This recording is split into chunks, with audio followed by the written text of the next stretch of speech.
Your regrets are late. Chapter 3. What happened? Duchess Marcetta asked in great bewilderment. We're going to leave, madam, young master. It was the same for the Duchess's maid and Haley, who were in the room. They barely controlled their pupils, which were widened in surprise, and went out with their heads bowed. I like the scent of tea. Little Duchess should try it too. Thank you, mother. At Duchess Marcetta's words, who offered tea, Charlize gave a small smile. Sitting at her seat, Charlize had no idea what to say. There were countless things she wanted to say. She always misses her and cries just thinking about her. But her mouth couldn't move properly when facing her mother's face. She bit her lips, fiddling with the hem of her dress. It's not polite to fiddle with your dress while talking to someone. At the pointed out words, Charlize came to her senses belatedly. Loosening the power of her hand, she looked at her mother's face and met her gaze. After giving birth to Charlize, the Duchess's body became a precarious body that can be life-threatening even with a slight blow from the wind. She spent most of her time in bed after giving birth. Nevertheless, she kept her noble dignity anytime and anywhere. The memory of helping the weak and giving something to the poor was engraved vividly in Charlize's mind. We were born as noble, but it's not because of something we did. Just like they weren't born with a low status because they were committing a sin. Yes, mother. Princess, always keep in mind that you have a lot of people under your position. To Charlize, her mother was her idol. She wanted to hold hands with her and walk on the same path. However, no matter how hard she tried, she couldn't reach her hand. They couldn't walk together. Now, Charlize was about the same age as when her mother gave birth to her. She slowly felt traces of her mother's life on her face. Do you still feel guilty about the young lady from Marquis Luxon?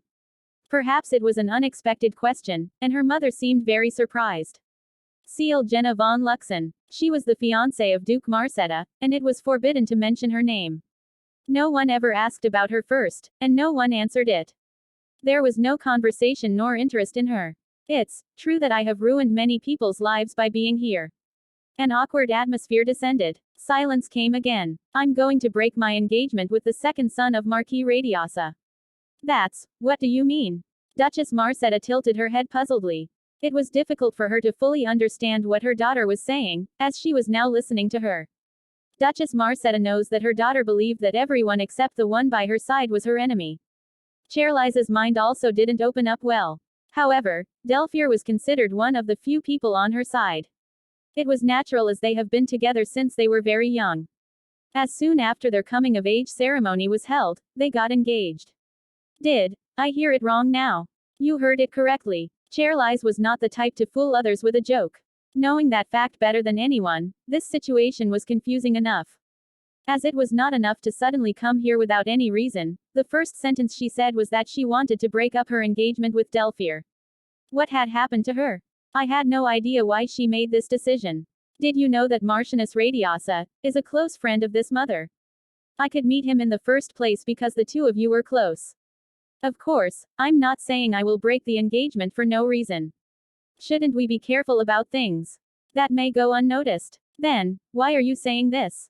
Is it just a superficial reason? Or is it because you learn about the young lady Luxon's story late and feel sorry for her? With the sudden change in Charlize's attitude, Duchess Marcetta tried to find the reason. Before it's too late, I want to spend time with mother. Duchess Marcetta stared straight at Charlize. Her straight gaze reminded her of a long-lost person who came out daily in her dreams. Madam, little master, I'm sorry for disturbing the conversation. What is it? They heard the knock from the maid waiting outside. There's a guest here who came to see madam. A guest? I don't have any appointments today. The complexion of Duchess Marcetta, who had been contemplating for a long time, suddenly darkened. Take them to the parlor. Tell them I will be there soon and treat them with the utmost respect. Mother. Little Duchess. I don't think today is the right time. Let's drink tea next time. Yes. Charlize nodded her head slightly and stood up from her seat. Who the hell is the guest who visited mother? She grabbed and asked the maid who had left the parlor. I'm sorry, little Duchess. I don't know because I received the instruction from the head of the maid. You do not know? Yes. The guest is covering their face with a black robe. Go back. Yes, little Duchess. Even after the maid left, her feelings of discomfort and disappointment didn't go away. Returning to her office, all she did was do her immediate task. As she stood still, unknown dizziness made her body tremble. A day or two passed, and it was finally the third day. I'm going to the Marquis Radiosa estate. Prepare the carriage. Yes, little Duchess. She ordered the coachman and was getting ready to change into her outing dress. Martin is also on vacation, so don't come along today. Take a break and get some rest. Your Highness, what if something happens? Laurie is right. Your Highness, please reconsider. As soon as she gave a vacation to Haley and Laurie, who helped her dress up, voices of protest were heard immediately. Even Haley, who always agreed to her words and faithfully did her work, disagreed with Chairlies. The carriage, which had barely separated the worried-eyed maids, was, of course, quiet. On the other side, Chairlies thought the memories from a long time ago seemed like an illusion. Come and read on our website Wuxia World site. Thanks. They put rings on each other's ring fingers and promised eternity. However, the ring that Delphire put on was loose. It didn't fit her finger anymore. It wasn't that she lost weight, but it seemed that it wasn't her from the beginning. It made her feel unfamiliar, as if stealing someone else's belongings. As they arrived at the Marquis Radisas residence, the horses leading the carriage gradually slowed down. After taking a few deep breaths, Chairlies got out of the carriage. I see the little Duchess. May Goddess Ricina's blessing reach the little Duchess. May the two of you be protected. She greeted the Marquis and Marchioness Radiosa. Then they led Chairlies to Delphire's room. He just woke up this morning. Do you know who he searched for first? Quote. I had a hard time trying to stop him because he was looking for the little Duchess. Is that so? He fainted for a while, but don't worry, he just suffered from a minor bruise. I'm not worried. Pardon. In the future, there will be no such thing. Marchioness Radiosa defines her words as if Chairlies wouldn't let Delphire be hurt in the future. Oh my, little Duchess. Chairlies didn't have to correct the misunderstanding. Delphire, the little Duchess has arrived. Marchioness Radiosa slightly knocked on the door of Delphire's room. Shatter. All of a sudden, the sound of shattering was heard. Delphire. The bewildered Marchioness Radiosa hurriedly opened the door and saw Delphire sitting on the floor. Glass beads containing their memories were all broken. Baby. What's happening? Are you okay? Charles, is that really Charles? Delphire pushed out Marchioness Radiosa, who was trying to lift him up. As if he couldn't believe it, he repeatedly called Chairlies' nickname. I have something to say to Delphire. The two of us will leave you for a while, Your Highness. But, honey, Delphire is. Marquis Radiosa, who always had a hard expression from a while ago, seemed to have noticed something.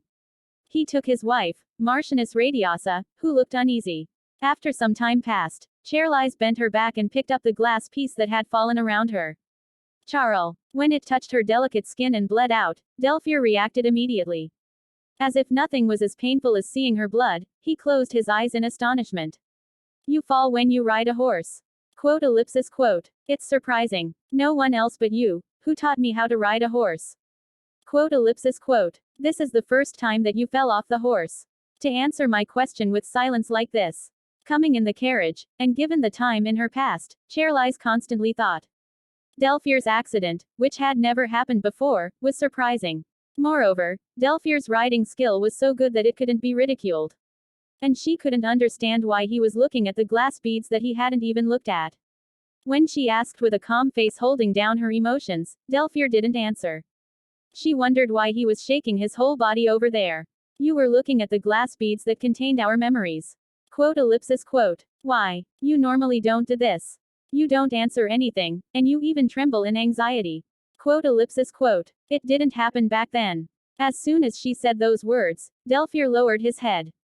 Just in case. Quote. I was just thinking. Do you really remember everything? What are you talking about? No. Even now, you still can't lie. Quote. Thanks to that, I'm glad I know what you said to me in prison wasn't a lie.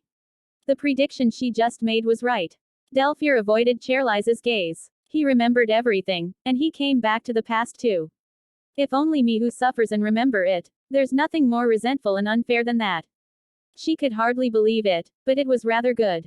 Why did you do that? Sorry. I'm sorry. I misunderstood you. Shut up. Quote. You didn't believe or listen to me. Tears dripped from his eyes. I don't want you to regret it now, and I don't need your tears, or even you apologize. Quote. My baby has never seen the light of the world, died because of you.